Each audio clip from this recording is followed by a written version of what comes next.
Alternadamente, a cada 2 anos, os Jogos de Inverno e de Verão apresentam os melhores atletas do mundo, competindo em esportes famosos como atletismo, basquete, ginástica e salto triplo. Os atletas vêm de várias nações, formando uma grande festa esportiva com toda a sua diversidade. Todos os atletas que estão lá fazem juramento olímpico, prometendo cumprir os mais altos ideais dos esportistas. E também, todos colocam em jogo os seus anos de treinamento para o teste mais importante em uma competição acirrada. Para ser um cristão, não é necessário adquirir certas habilidades ou disciplinas, como mergulho ou como defender uma bola. É um modo de vida, um relacionamento vital com Deus Todo-Poderoso. Um relacionamento que tem início quando uma pessoa se torna nova criatura e recebe pela fé a Jesus Cristo como seu Senhor. Porém, da mesma forma que os atletas olímpicos, assim também os cristãos são chamados a treinar, fazer sacrifícios e aceitar certas disciplinas, com o propósito de dar o máximo para o Senhor. Estudo bíblico, oração, adoração, serviço e mordomia.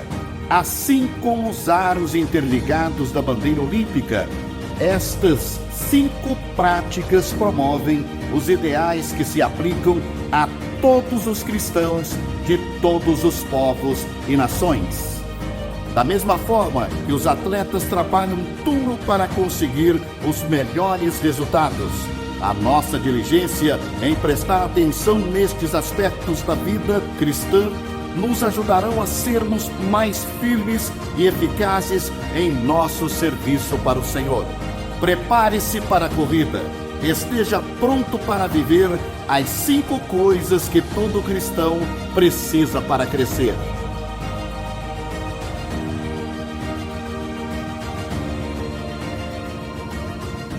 Graça e paz, amém? Amém, meus irmãos. Que manhã maravilhosa para nós começarmos os nossos exercícios esportivos da caminhada cristã. Que manhã maravilhosa para que sejamos edificados, instruídos e fortalecidos a não ficarmos pelo caminho na jornada, aí sim vencermos a corrida que nos é proposta. Se você está aí sedento por mais do Senhor, se você deseja se fortalecer, que Deus te abençoe. Dê um glória a Deus no seu lugar e vamos buscar ao Senhor. Amém? Glória a Deus. Então, abra a sua Bíblia no Evangelho segundo Marcos, capítulo de número 10. Evangelho segundo Marcos, capítulo de número 10. Estamos na 4ª mensagem da nossa série sobre as 5 coisas que todo cristão precisa para crescer. E depois de termos sido edificados pelas mensagens ministradas acerca de estudo bíblico, oração e adoração, chegamos então a esse ponto, onde nós entramos em uma outra gama de disciplinas cristãs que são para a gente um desafio, mas também um privilégio na nossa jornada junto com o Senhor. E nessa manhã eu queria me propor a falar com os irmãos sobre a quarta coisa, que é o serviço. E para isso, eu queria que você me acompanhasse na leitura dos versículos de número 42 até o 45. É uma breve sessão dessa passagem, e aqui nós vamos juntos atravessar essa maratona pensando sobre como o serviço faz parte da nossa caminhada cristã. Amém? Então, vamos avançar. Leitura no versículo de número 42 está projetado para você e você pode acompanhar na sua Bíblia, destacando também. Jesus reuniu-os e disse: vocês sabem que os que são considerados líderes neste mundo têm poder sobre o povo e que os oficiais exercem a sua autoridade sobre os súditos. Entre vocês, porém, será diferente. Quem quiser ser o líder entre vocês, que seja servo. E quem quiser ser o primeiro entre vocês, que torne-se escravo de todos. Pois nem mesmo o Filho do Homem veio para ser servido, mas para servir e dar a sua vida em resgate por muitos. Até aí, feche os seus olhos aí no seu lugar, vamos orar mais uma vez. Senhor, nesse momento, eu coloco a minha vida e a vida dos meus irmãos diante do Senhor, pedindo que o Senhor use da liberdade soberana que o Senhor tem sobre nós, para nos ministrar, nos ensinando sobre a palavra, nos corrigindo no caminho, nos tornando mais sadios, para que nós possamos cooperar com a Tua imensa e poderosa obra no mundo, para que nós nos sintamos parte do que o Senhor está fazendo no mundo, para que nós possamos crescer em estatura e em graça. Eu te peço que o Senhor prenda a nossa atenção ao ensinamento da palavra de Deus, para que o teu povo seja edificado, para que nós possamos ajustar o nosso caminho àquilo que é do interesse do Senhor, e para que o teu nome seja engrandecido acima de tudo, acima de nós. É por isso que nós oramos no nome de Jesus. Amém. Servir. Não é uma das coisas mais confortáveis quando a gente pensa em uma programação de fim de semana. Para muitos de nós, uma boa experiência de igreja, uma boa experiência religiosa, significa ir para a igreja, falar com Deus e experimentar bonança, graça, paz e bem. Para muita gente, andar com Deus é sinônimo dessas coisas. O crente que não está em posição de conquistar, de vencer e de alcançar, para muita gente é um cristão derrotado. A questão é que o Evangelho não é sobre essa nossa percepção, sobre o que é bom, certo, ou como deve funcionar a dinâmica da igreja. Pelo contrário, o Evangelho nos traz uma vontade de Deus que nos aponta para um caminho que nem sempre é lá muito confortável. Na verdade, ele nos coloca numa posição de igualdade com todo mundo e, além de nos colocar em posição de igualdade com todo mundo, nos convida a tratar o outro como alguém superior. Você consegue entender essa relação?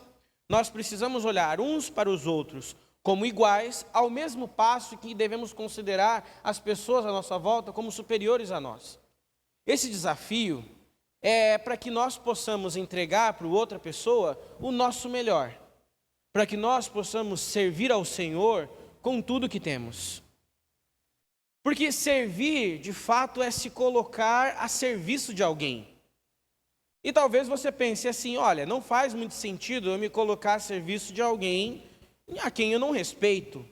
Eu me colocar em serviço de alguém em quem eu não enxergo admiração, em quem eu não tenho afeto, em quem eu não tenho ao mínimo de espelhamento dos meus interesses. Mas diante de Deus nós temos sim, pelo menos em tese. Afinal de contas, faz sentido servir a alguém melhor do que eu. Faz sentido servir a um Deus que é superior e muito mais poderoso do que nós. Mas servir a esse Deus tão poderoso e superior nos coloca diante de uma missão. Nós também precisamos servir a quem está conosco. Nós não fomos chamados apenas à oração, apenas ao conhecimento da palavra, nós não fomos chamados apenas à adoração, não que essas coisas não tenham sentido em si mesmas, mas porque existem mais coisas que fazem parte da vida do crente. A vida do crente não consiste apenas em conhecer a palavra, em orar e entregar diante do Senhor louvores e honra e glória e cultuá-lo, mas existe uma parte da vida cristã muito negligenciada pela nossa carne, pela nossa natureza perversa, que nos tira do caminho do Senhor. Nós temos uma parte da caminhada que envolve uma relação com outras pessoas de forma completamente desmedida. Nós não fomos chamados apenas para um relacionamento com Deus, mas para um relacionamento com o corpo. No texto que a gente leu, Jesus está conversando com seus discípulos, e o entendimento deles até então é que Jesus é um grande líder político. Então o anseio dessas pessoas é que Jesus, quando estabelecer o seu reino, coloque este ou aquele em posição de honra. Me deixa, Senhor Jesus, ficar em posição de comando, me dê autoridade, me dê visibilidade, me deixa ser o teu braço direito, que as pessoas digam, esse cara é brother de Jesus. Perdão pela gíria. Esse cara é próximo de Jesus. E Jesus vai dizer o seguinte, vocês não dão conta do que eu estou falando, vocês não fazem ideia do que vocês estão me pedindo. E o texto então chega nessa sessão que nós lemos. Esse texto é um desafio para nós pensarmos sobre o serviço. E eu queria aqui falar sobre 4 coisas sobre o serviço que podem nos ajudar a enxergar de forma madura como nós podemos servir de forma mais excelente, mais assertiva e para que nós sejamos edificados também pelo serviço. Afinal de contas, o texto que nos é proposto fala sobre a posição do próprio Jesus. E nós somos seguidores desse Jesus. Nós queremos fazer o que Jesus fez. Nós queremos caminhar onde Jesus andou. Queremos ser como nosso mestre. Logo, ele tem uma proposta para nós. E é isso que nós veremos nesse primeiro ponto, que é servir é um mandamento. Você pode repetir comigo? Eu não faço essas coisas de pastor faz hora. Vamos lá, no 3, todo mundo fala ali, ó. 1, 2, 3 e... Maravilha. Significa que isso não é opcional. Servir não é uma coisa que você faz se você quiser, se você tiver agenda, se você está de bem com os pastores, se você gosta da igreja. Servir é mandamento. O crente serve. Imagina se para você entrar aqui na nossa igreja, se tornar membro, fosse obrigatório você servir em alguma área. Eita, pastor. Servir é mandamento. Aonde a gente encontra isso? Bom, ao longo da Bíblia a gente vai enxergar vários momentos onde o Senhor ordena que a gente faça alguma coisa. O Senhor Deus ordena que Moisés salve esse povo do deserto, aliás, no Egito, passe pelo deserto e leve-os ao local onde eles os servirão. Nós somos mandados a servir. Servir faz parte do que significa ser crente. Um crente que não serve, ele está se alimentando do Evangelho, mas não está frutificando do Evangelho. Não faz sentido o que nós recebemos parar em nós. A graça nos alcança e nós deixamos de ser o alvo da graça. Nós nos tornamos o meio para que outro seja abençoado. Servir faz parte do que é ser cristão. Nós somos chamados a servir com tudo que nós temos. Eu gosto de lembrar de uma história, quando Jesus vai multiplicar e fazer o milagre da multiplicação dos pães e peixes. E aí os discípulos chegam para Jesus, você conhece a história, e eles dizem assim, os discípulos falam, mestre, o povo está ficando com fome, vamos liberar a galera para ir para casa. Estou aqui usando a nova versão do Eduardo, na linguagem de ontem. A galera precisa ir para casa, vamos liberar esse povo aí, porque a gente não tem marmita para todo mundo. E a pergunta de Jesus é, o que vocês têm? Jesus não pergunta assim, olha gente, e vocês gostariam de contribuir com alguma coisa? Alguém aqui, por acaso, tem um dinheirinho, uma marmitinha, alguma coisa? Vamos fazer uma vaquinha, ver se alguém sente no coração. Se eu tocar no seu coração, vai que eu toco, né? Não foi assim. Jesus já chega contando com os recursos dos discípulos. O que vocês têm? E contando com o recurso dos discípulos, o milagre acontece. Quem é discípulo de Jesus não é questionado sobre, se eu posso dar, se eu quero dar, se eu vou priorizar, se encaixa na minha lista de prioridades, se eu tenho interesse, se eu estou confortável, se eu sentir no meu coração, se eu sentir paz no meu coração. Jesus não está nem aí para isso. Jesus pouco se importa se você sentiu. Tem coisas que a gente espera que Deus toque no nosso coração ou faça de forma mística, mágica, espiritual, através de coisas sobrenaturais. A irmã do coque veio e falou, sirva, agora eu tenho que servir. Não é assim. Tem coisas que a palavra deixa claro e a gente tem que obedecer e pronto, acabou. Eu preciso ser fiel à minha esposa, eu não senti no meu coração. Tem coisas que não precisa, já está posto. Lá em casa era muito típico o seguinte, olha só, a minha mãe dizia assim, eu não me importo o horário que você chega em casa, contanto que eu saiba onde você está. Eu não precisava sentir no meu coração ou ligar para minha mãe perguntando: mãe, você quer saber onde eu estou? Já está posto isso. Ela não precisava me lembrar todo dia. Ela me lembrava de levar casaco. Isso acho que toda mãe faz. Mas de avisar onde eu estava, isso era essencial. Faz parte. Eu gosto de pensar que nas regras não escritas da vida, tem coisas que ninguém escreveu, ninguém falou, mas todo mundo sabe. Por exemplo, você faz aniversário e você provê a comida, o convidado leva o presente. Ninguém disse isso, mas todo mundo faz. Agora, se o aniversariante vai num lugar e cada um tem que pagar o seu, ele abriu mão do presente, o presente é a companhia. Ninguém disse isso, mas está lá, uma regra não escrita. A toalha não deve ficar molhada em cima da cama. Às vezes dizem também, mas é uma regra não escrita. A questão é que obedecer ao Senhor implica também em servir. Servir não é opcional. Quando o crente acha que ele está envolvido com o reino e ele não quer servir, ele não quer doar algo de si, alguma coisa está muito errada ali. É uma coisa meio azeda. Esses dias eu fui dar kiwi para minha filha.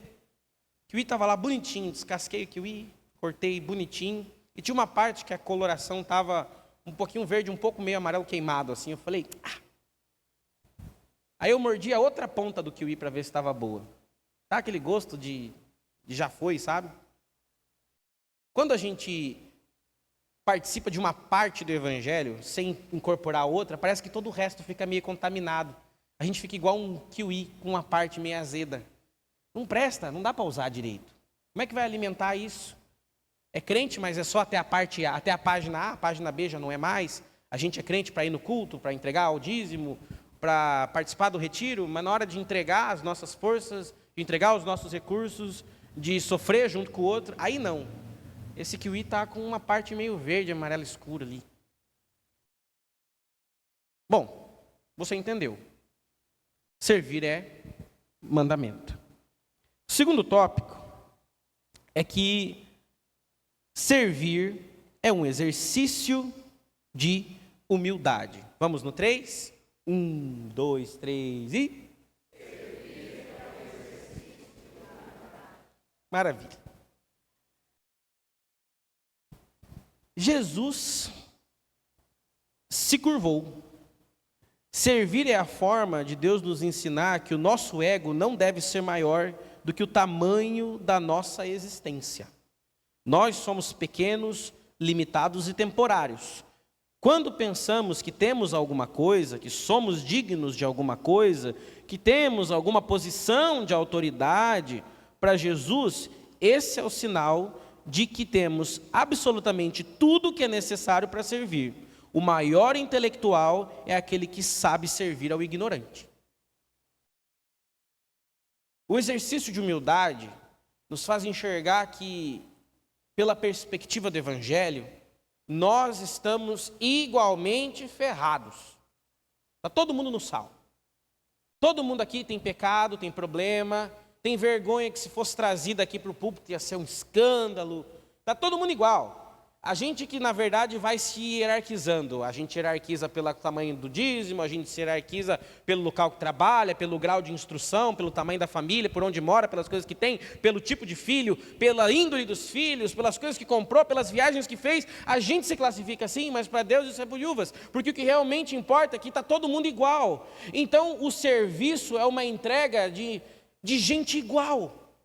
É por isso que o crente serve, porque ele olha para a pessoa que está ferrada lá no mundo, para o visitante que não conhece nada do Senhor, e ele fala assim, eu preciso servir essa pessoa, para que ela seja constrangida em amor, e ela entenda assim, cara, eu fui acolhido por essa pessoa, mas em algum momento ela vai entender que esse acolhimento só foi possível, porque quem serve também foi acolhido. A gente só está aqui, porque em algum momento da nossa história, a gente falou bem assim, aquele meme do Fred, do futebol, sabe? Ih, rapaz, algum momento aconteceu, a gente olhou assim e falou, cara, não está bom isso aqui. Mas Deus derramou sobre mim graça. Olha o que Ele fez comigo. Gente, eu vim de uma família de divorciados. Meus avós se divorciaram, a família rachou no meio. Foi um fiasco, uma bagunça, como dizia o meu avô, foi um fiasco largado. Ninguém se governava, dizia o seu gaúcho. E a família se rachou no meio. Eu cresci nesse ambiente. Fui criado pela minha mãe, eu e minha irmã, criados pela minha mãe, sozinha. Meu pai não estava lá. E o Senhor, quando me chamou, me deu uma família.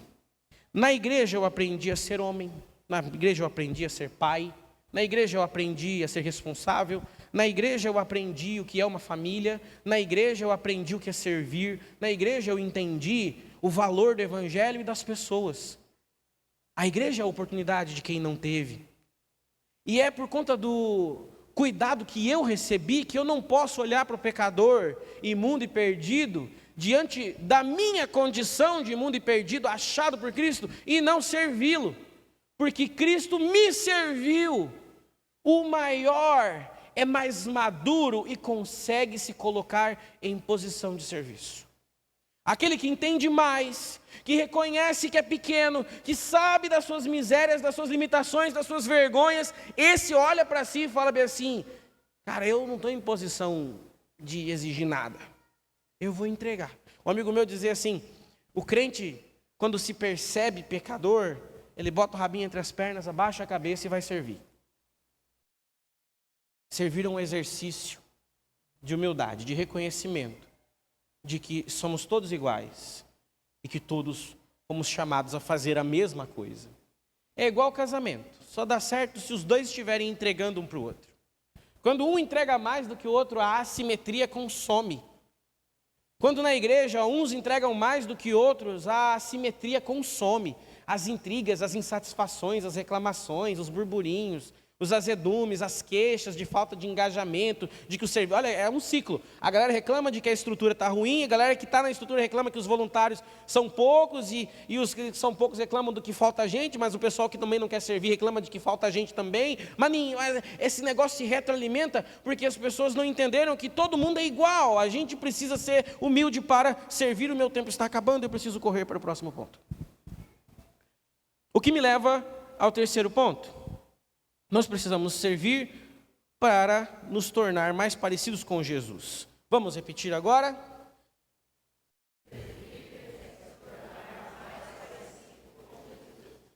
Vamos voltar lá no texto? Afinal de contas, tem um texto de base para isso. Versículo de número 45 do capítulo 10 de Marcos. Nem mesmo o Filho do Homem veio para ser servido, mas para servir e dar a sua vida em resgate de muitos. O próprio Jesus se colocou em posição de serviço. O próprio Jesus lavou o pé dos seus discípulos, dos seus alunos. O próprio Jesus sofreu o nosso sofrimento. Não bastasse o sofrimento da cruz, ele passou por tudo que a gente passa, pelas dificuldades da infância, pela puberdade, pelos desafios da fase adulta. Jesus teve que pagar conta, Jesus teve que correr atrás, Jesus teve que trabalhar, Jesus passou por tudo que nós passamos, Jesus viveu a vida penosa que nós vivemos, sendo Ele quem é, nos serviu. Ele é o nosso alvo, Ele é o nosso modelo. Nós buscamos ser como o Mestre, nós buscamos servir como Jesus. E Jesus não entregou pouco de si, Jesus entregou tudo de si. Jesus se curvou, limpou os pés, passou necessidades, se sujou, ouviu, arriscou-se até chegar no ponto de dar a sua existência de forma humilhante para que nós tivéssemos acesso a Deus. Quando recebemos um visitante no nosso meio, é nesse momento que nós nos aproximamos de Jesus. Existe uma frase, eu já recitei essa frase a exaustão, a galera do Conectado sabe disso, mas quando eu ouvi esse negócio, foi um suprassumo para mim, porque eu falei assim, putz, é tão simples, mas é embaçado, você vai entender. A frase é atribuída à Madre Teresa de Calcutá, diz o seguinte: veja Jesus em todas as pessoas e seja Jesus para todas as pessoas. Essa máxima tem algumas implicações profundas e interessantes. Quando nós entregamos para outra pessoa como se ela fosse Jesus, nós damos a ela o valor que Deus deu. O valor que Deus deu foi o valor da entrega. Quando nós olhamos para alguém e enxergamos nela o nosso mestre, nesse sentido, nós estamos valorizando, agregando a essa pessoa o valor que o próprio Deus aplicou a ela. É por isso que quando alguém nos visita, nós precisamos acolher bem, precisamos receber bem. A pessoa tem que chegar aqui e ficar constrangida com carinho, com acolhimento, porque é esse o acolhimento que você e eu encontramos em Cristo. E sabe aonde que essa pessoa vai encontrar com Cristo? É na sua e na minha vida. Por outro lado, nós também precisamos ser como Jesus para outra pessoa. Nós precisamos olhar para o pecador com misericórdia. Nós precisamos olhar para o pecador e enxergar que ele precisa e é carente da mesma graça que nos alcançou. O que nos leva ao último tópico. Pode avançar. Vamos lá, ler para a gente. A vida na terra é repleta de aflições. A Bíblia cita inúmeras dessas injustiças, seja no Provérbio ou no Eclesiastes. A corrida nem é sempre para o mais rápido ou para quem se preparou mais. O tom pessimista de Provérbio nos mostra, de Provérbios, de Eclesiastes, nos lembra muito disso. A vida é cheia de injustiças. Quantos homens e mulheres de Deus ao longo da Escritura foram sentenciados a servir? Eu gosto muito da história de Jonas, que durante sua vida viu os assírios ocupando o local onde ele cresceu, pegando aquelas pessoas e levando elas para serem mortas na capital. E as cabeças decapitadas eram empilhadas no meio da cidade para que aquele povo entendesse que eles não poderiam se rebelar contra os assírios. Então Deus aparece diante dele e diz assim: leve a misericórdia e a graça para os assírios, lá na capital deles, em Nínive. Eu não vou, de jeito nenhum. Olha o que eu vivi. Todas as pessoas que eu amei foram destruídas, humilhadas, foram despedaçadas em praça pública, e eu vou ter que levar misericórdia para essas pessoas? É claro que não. Então ele toma o caminho oposto. E é quando ele entende a misericórdia de Deus é que a mensagem é anunciada. Servir é uma sentença. Isso não significa que é tranquilo. Às vezes a sentença do serviço é cara para nós. Exige da gente uma energia, uma dedicação, o envolvimento que a gente não gostaria de ter. Vai cobrar coisas das nossas áreas mais íntimas que a gente não estava disposto a abdicar. Servir é a nossa sentença. A sentença sobre nós é claramente de que todos os homens devem morrer. Por conta do pecado, essa foi a assinatura, o carimbo no final do contrato. Por conta da nossa natureza, por conta dos nossos anseios, todos os homens devem morrer. Todos. A palavra diz, nenhum justo sequer existiu. Nenhum. Todos estavam em inimizade com o Senhor. Porém, Jesus coloca uma vírgula que muda todo o sentido da nossa vida agora. A realidade dura da vida não muda o fato de que ela só é possível porque nós nos servimos. Sobre a sentença de que todo homem deve morrer, foi dito, todos os homens devem servir. Todos os homens devem morrer, todos os homens devem servir. Nós somos salvos para o serviço. Nós somos chamados para o serviço. O Senhor não nos chamou apenas para a glória vindoura, mas para o serviço do aqui e agora. Eu queria encerrar com uma frase do Sproul, diz assim: a motivação para o serviço cristão é a gratidão, e não tentar merecer a salvação. O serviço é um meio de graça, que reconhece a nossa dependência da graça e o crescimento na graça. Meu irmão, minha irmã, nosso intuito com essa série é que cada um de vocês e nós, inclusive, sejamos edificados a crescer no serviço do Senhor, a sermos cada vez mais úteis para o nosso Deus, para que o Senhor se alegre com a nossa vida, para que o nosso serviço engrandeça ao Senhor. E talvez para você ou para mim, nessa manhã, o Senhor tem um incômodo específico de nos chamar a entregar diante dEle e dos nossos irmãos algo que a gente tem segurado. Eu queria te convidar a ficar em pé nesse lugar. Enquanto nós vamos entrando nesse momento de louvor, eu queria te convidar, meu irmão, minha irmã, que você se considere nesse momento.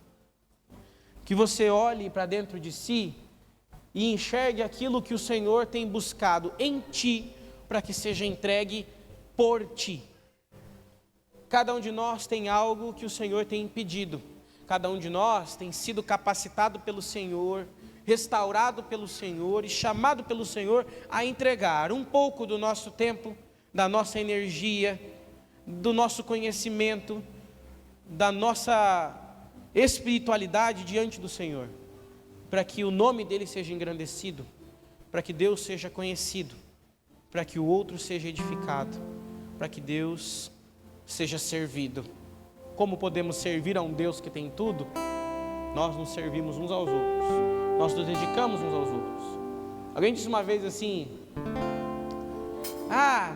não liga para os outros não, faz só para Deus aí que está tudo bem, não se importa com as pessoas. Não, meu irmão, isso é uma percepção imatura do serviço. Nós limpamos as cadeiras, ensaiamos os louvores, preparamos as ministrações, nós nos organizamos durante a semana, fazemos planejamentos, é por sua causa. Nós queremos que a sua experiência de culto seja você e o Senhor e que nada te atrapalhe. Nós fazemos por causa de você, faça também por causa do outro. O Senhor é engrandecido quando nós nos servimos, quando nós nos edificamos. Que o Senhor nos dê a oportunidade de entregar diante dele e dos nossos irmãos um pouco daquilo que temos recebido. Eu queria orar nesse momento, mas eu quero te convidar a fechar os olhos aí no seu lugar.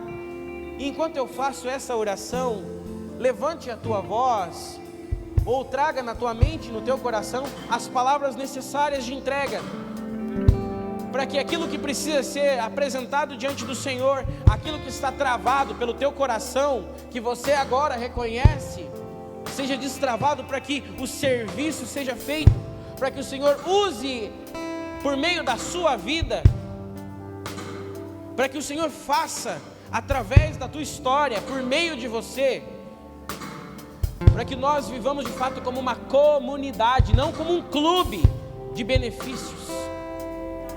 Senhor Jesus, eu te peço pela tua graça nesse momento, que o Senhor nos dê não apenas o entendimento, mas a energia, o movimento, para que nós possamos agir em serviço, para que o nosso serviço no Senhor seja excelente, para que nós possamos entregar diante dos meus irmãos o nosso melhor, que as nossas limitações, as nossas restrições de tempo, de agenda financeira, jamais se tornem impeditivo, para que nós possamos entregar de nós. Espírito Santo, se o coração se encontra duro, enfadado, cansado, desanimado, diante do Senhor eu coloco o nosso coração pedindo a tua graça. Nos reanima, nos reconecta, usa dos nossos dons, das nossas capacitações que nós só temos porque o Senhor nos deu, para que nós possamos multiplicar na vida de outros. Não nos faz apenas ouvintes, mas servos. Nos tira da posição de nos alimentar apenas, para que nós possamos fornecer o alimento, para que aquele que busca o alimento encontre nessa figueira aqui o fruto. Que o Senhor não diga sobre nós: seca e morre porque você não tem fruto. Que o Senhor diga sobre nós: bendito. Que o Senhor diga sobre nós: bem-aventurado. Que o Senhor diga sobre nós: servo bom e fiel. Senhor, encontra graça em nós. É por isso que nós oramos e te pedimos: nos abençoe, nos guarde, nos ajude a atravessar a nós mesmos e partir em direção ao outro, para que nós sejamos cada vez mais unidos pelo serviço que temos uns com os outros. É por isso que nós oramos, Nós confiamos no Senhor e nós entregamos diante de Ti, e o Seu povo glorifica no nome de Jesus. Amém.